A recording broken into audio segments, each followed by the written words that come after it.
It's nearly pike fishing time. This makes me excited. I can't wait for pike fishing time. I'm going to do a wee demonstration, just a wee quick one, about how I rig up my soft plastics for lure fishing. So roll that intro.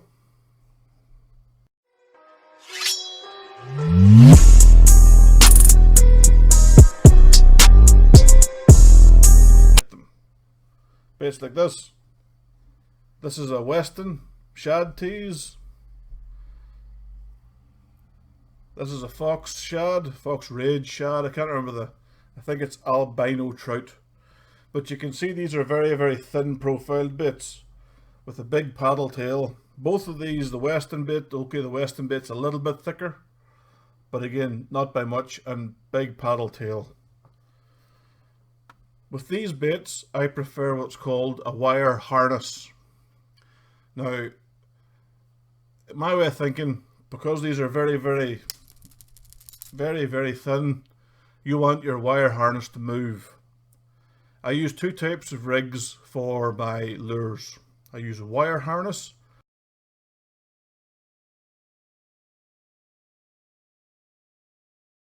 and a wire chassis.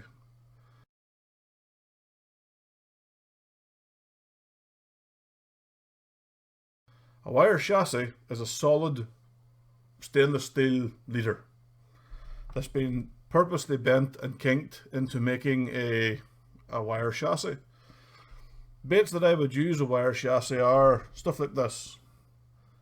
This is a Monster Teez by Weston. Big plastic, massive big rubber tail, great lure, flat bottom even. The wire will go along the flat bottom.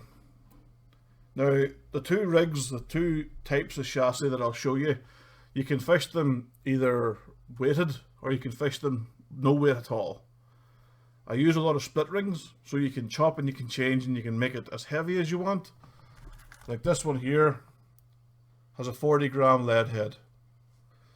These lead heads are great.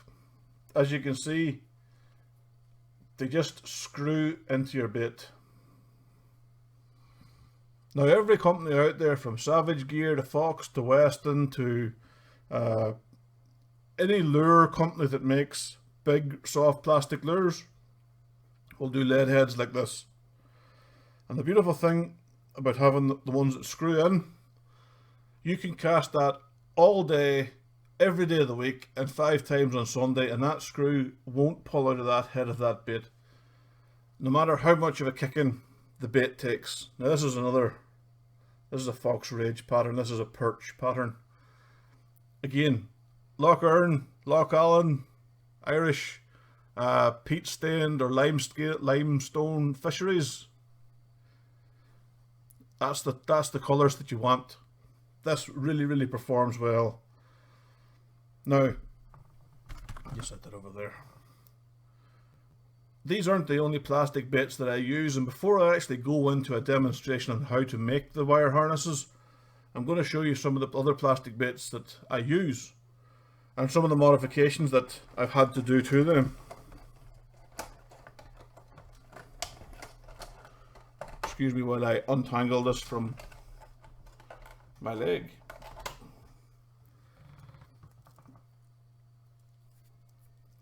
You'll all have known what this is. This is a Savage Gear line through pike. Now, Savage Gear, again, another company that does great big plastic bits. However, see the wire leader that Savage Gear use on their bits, their line through bits? Not something I trust. I don't know what it is, I just don't trust it. So, I replace all my wire leaders on the line through baits with AFW titanium leader. This is a solid titanium leader. This is 100-pound in breaking strain. If you can break this, good luck. You've hooked into the Titanic. But as you can see, underneath this I have added 2 trebles.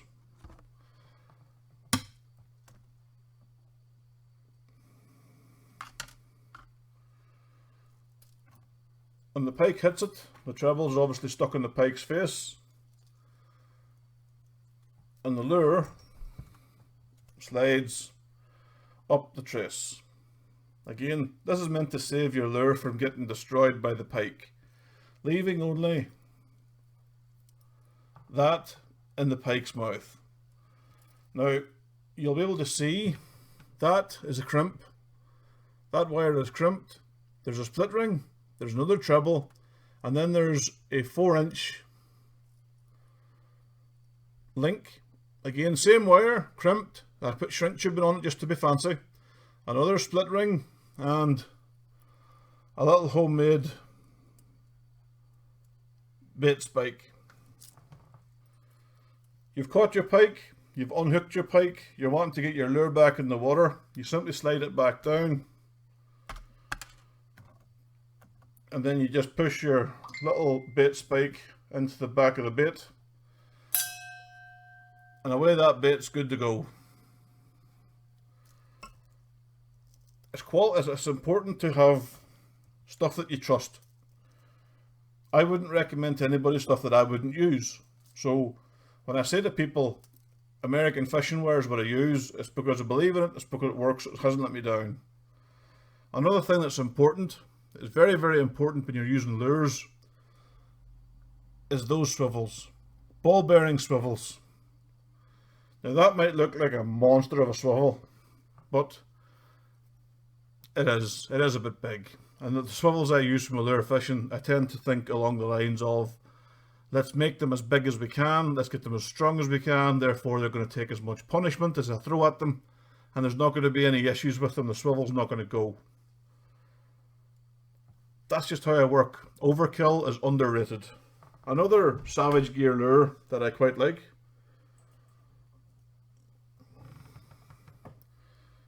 is the roach or the bream or the hybrid coloured ones, or not coloured but shaped ones.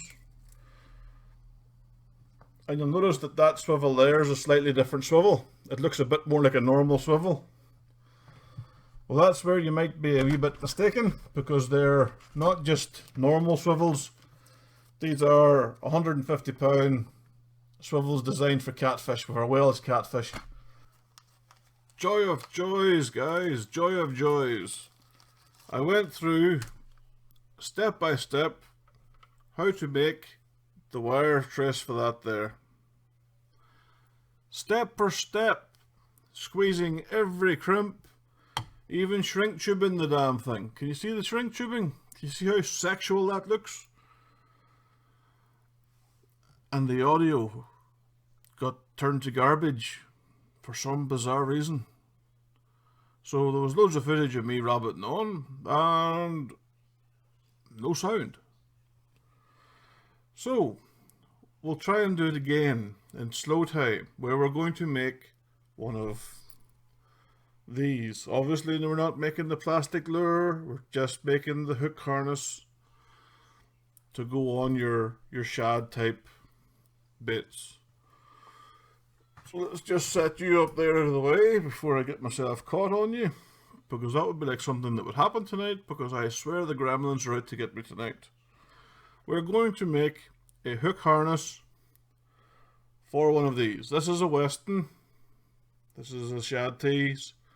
These are the ones with the little hollow bit at the tail where you slide in your, I don't have it sitting here, your little rattling bead. So we're going to slide in a little rattling bead. Just in the tail there's a little hole. You just slide that in. It's like giving a little suppository to the lure. And there you go. Now the lure is now rattling and making loads of noise. Because this is a little glass tube, the chances are when a pike smashes it, it might get smashed. So you buy these little rattling things. You buy them in, I think, like packs of 10 or 15. Again, not expensive. So how do we put hooks on this so that you can cast this and fish this? Let's rig it so that we're using let's rig it up for like normal, off the beat, off the shore, not the beach. I suppose off the beach you could use it to catch bass, sea bass and stuff like that there. So we're going to rig it so that we're on the shore fishing off the jetty and we're wanting to fish it shallow. We'll start off with one of these. Bait screw. Bait screw screws into there and you're basically left with an eye coming out its mouth. Now look how deep that goes into the plastic bait's head. The plastic bait is not coming off. You can welly these to the horizon. The plastic bait is not flying off. So we'll start with one of these. To this, we're going to add a split ring. So let's add a split ring. Nice and simple. Let's add a split ring. There you go, split ring. To this split ring, we want to add a swivel. Now you want to go for good strong quality swivels. I'm using Catfish Pro 150 pound swivels. The reason I'm using 150 pound swivels is because these are the ones I have sitting in the living room. I do have sea fishing ones that are silver, not black, and they're around about 150 pound test. So there you go. Bait screw, swivel, connected via a split ring. To this, we're going to add another split ring. So you need to go out and buy split rings. Well, actually, I need to go out and buy split rings because I am running low on split rings. Now, to that split ring that hangs off there, you could add your treble hook if you wanted to, so that that would be like that off the front of the bait, and then you'd have your treble hook that would just be right behind its head, and then you'd have a length of wire that's going to hang around about the belly. So let's do that.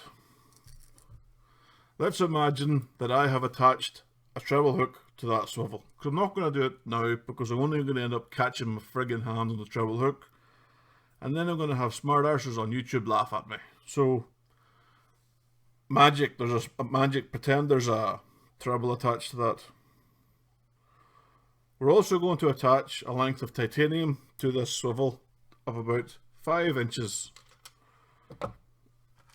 So we need our titanium. And again, watch this stuff because when it's folded up under tension, where you see it, you hold it like this and it just tends to snap like that there. And you end up with that bit stuck in your finger, which is just awesome. Didn't want that to happen at all. So let's get a crimp out and let's start with the crimping.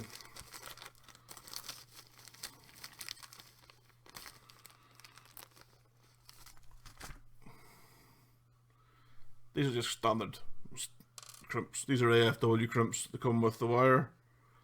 So you kind of know what you're getting. You know, AFW makes good wire, AFW makes good crimps. So crimp onto stainless steel leader, fold stainless steel leader, push it through. Now, to make it dead sexy, you're meant to fold that bit back into the crimp, which is always a lovely little bit of a challenge. It never friggin' works for me. There we go. So you end up with like a little butterfly. Now you have to pull one side to get it down as tight as you can without getting it stuck.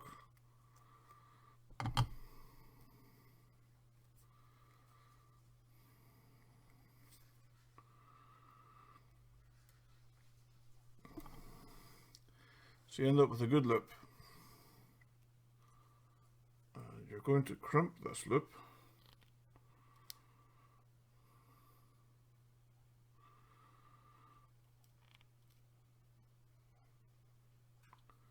In fact, I'm going to have to end up pulling a little bit here.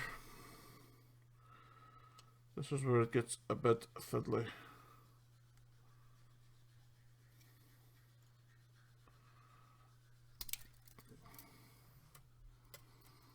And now I have pulled the whole thing through the crimp.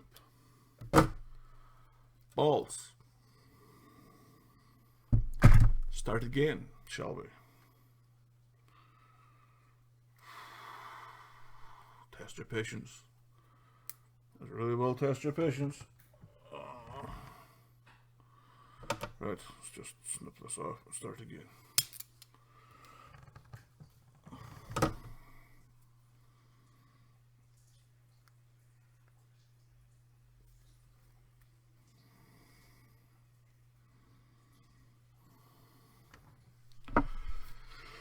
Right, we have it that time.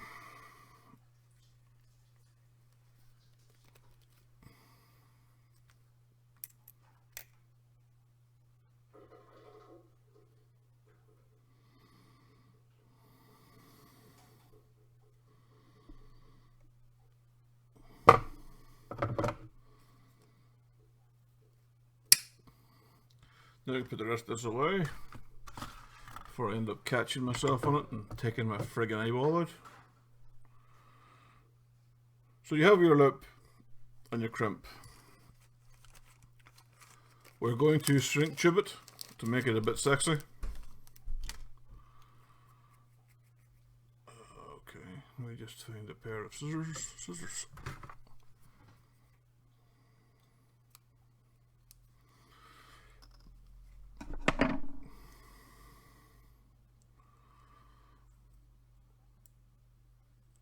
The reason I shrink tube it is so that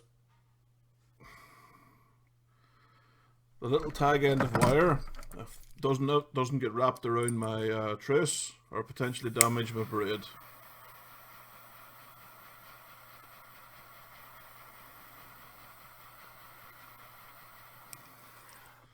These little blue flame lighters, brilliant. Not only do they light your cigars very, very well, they shrink tube your wire. Again, you're holding it about 4 to 5 inches away from your wire, and you're just turning it around like that there, so that the shrink tube melts. The heat's not actually touching the wire; it's just melting the shrink tube. Before anyone says to me, "You're going to anneal the wire. You're going to fuck up the titanium."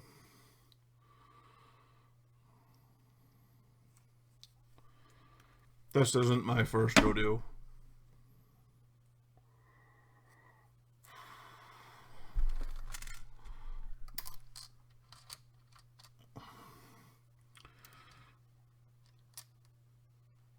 So there we go, we have our crimp on our wire, and we're going to make the same process again. We're going to fold it, put it through the crimp.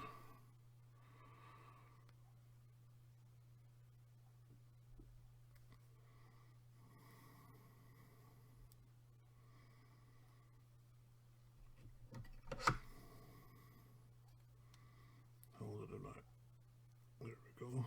Still a bit.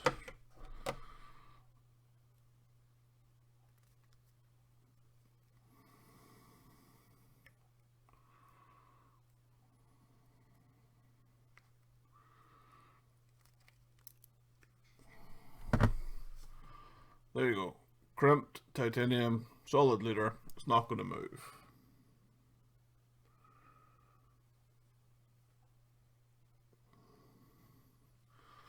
Move your shrink tube to the area.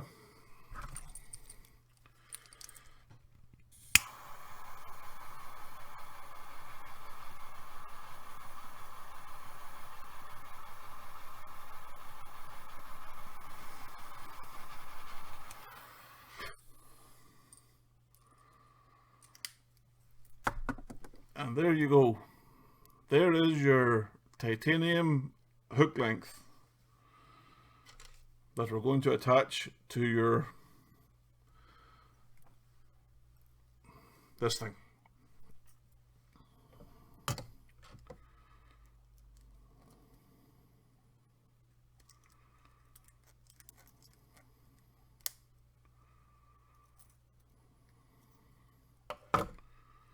And there you go. This screws into this, so this is screwed in there. That split ring there at the top is what you'll put your wire leader to. Wire leaders Don't use fluoros. You're going to have a treble hook here that's going to be sitting underneath its, in between the two fins. And you're going to have this flying behind it, which is going to sit around about its ass. And of course it's rattling. So there you go. That is my hook harness. Ooh. My little rage friends trying to jump off the top of my cabinet. Yeah, because you'd like to have that falling down onto your leg, wouldn't you? That would just be beautiful.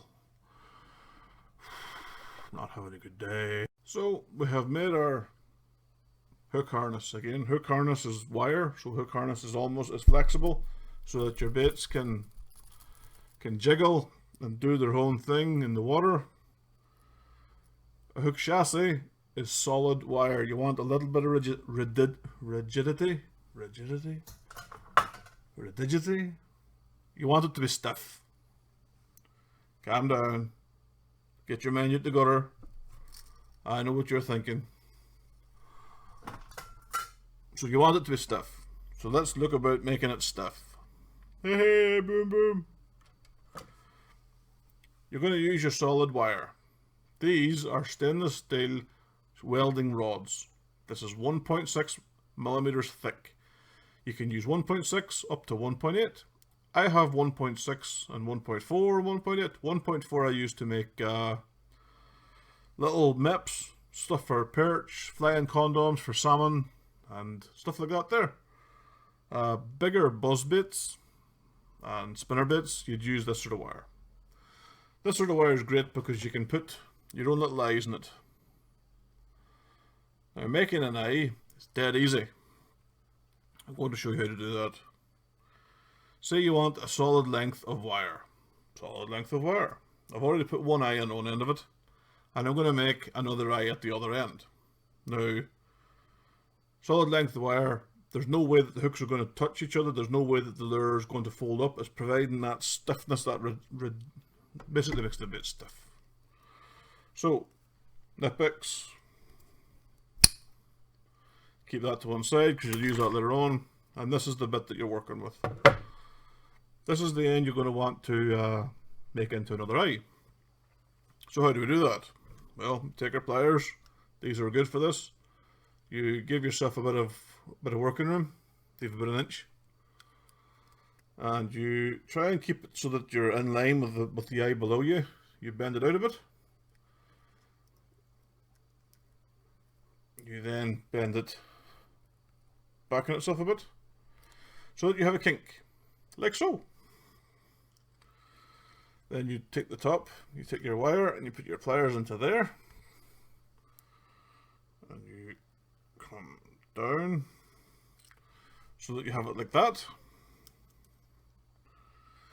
Put your pliers into there, and then you're going to want to bend that down.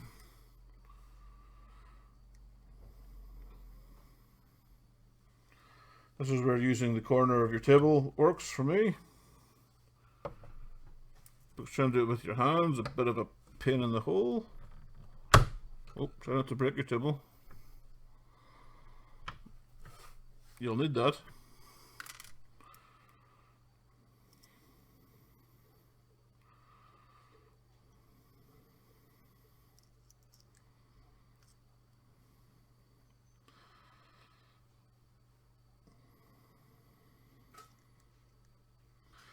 I'm just trying to get this bent into some sort of eye shape. It's not wanting to play. So I'm going to try and just use stronger pliers.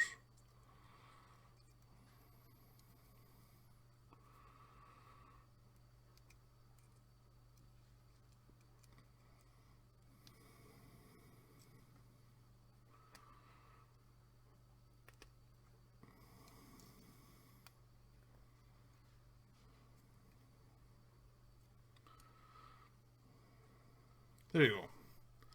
It's amazing what better pliers does. I should really have used them from the start and not the other ones I was using, but shit happens.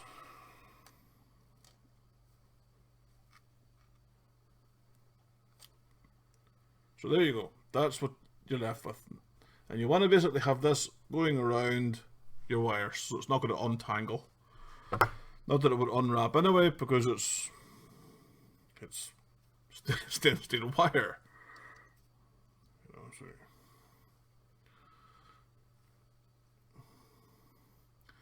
You can do a little bit of it with your hand just to get it going.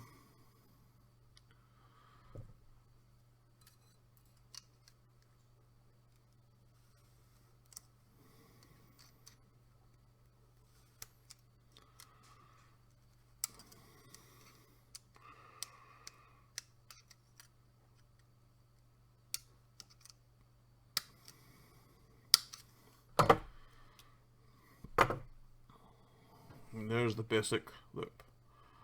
Now obviously you're going to tidy this up by squeezing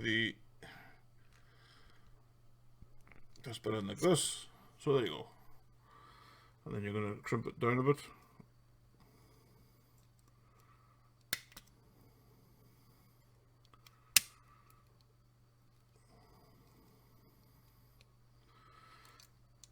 It's important to remember that you're never actually going to tie line to these.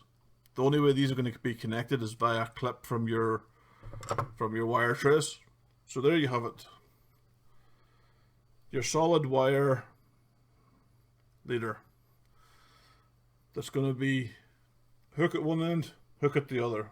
No way these hooks are going to touch, and that's forcing your bit to stay out straight. Apparently it helps the bits with the flat bellies, like the suckers, some of the Zoot lures, if you can still get hold of Zoot lures. These ones here, hold on.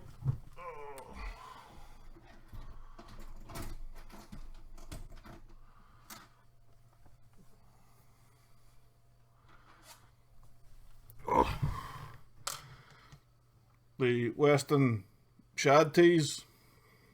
I can't believe the eyes just popped out of this damn thing. Weston, use better glue. Anyway, you could have a lead screw screwed into the front of that. This connected to it via your split ring, easy peasy. So there you'll have it. You'll have a hook at the front and hook at the belly. So that'll be gliding down, and the tail giving it millions. I actually like these bits an awful lot. They do tend to stand up a fair bit to the abuse the pike throw at them. So they're worth the money. Now, before anyone gets smart, I'm not sponsored by anybody. These I have to buy myself. Do me a favour, if you ever meet me in the street, don't comment about how expensive they are, because I don't tell my wife exactly how much they cost. Saving for a mortgage and all of that good stuff, so the last thing she needs to know is how much the fishing tackle costs. Help me out, be good. So there you have it, guys. The two types of wire chassis and hook harnesses that I use for rubber lures. Now all we need is the water temperature to fall to about 13 degrees, and then I can get back out pike fishing again. Hopefully in October, or maybe if we're lucky, if we get a cold snap mid-September. Tight lines, guys.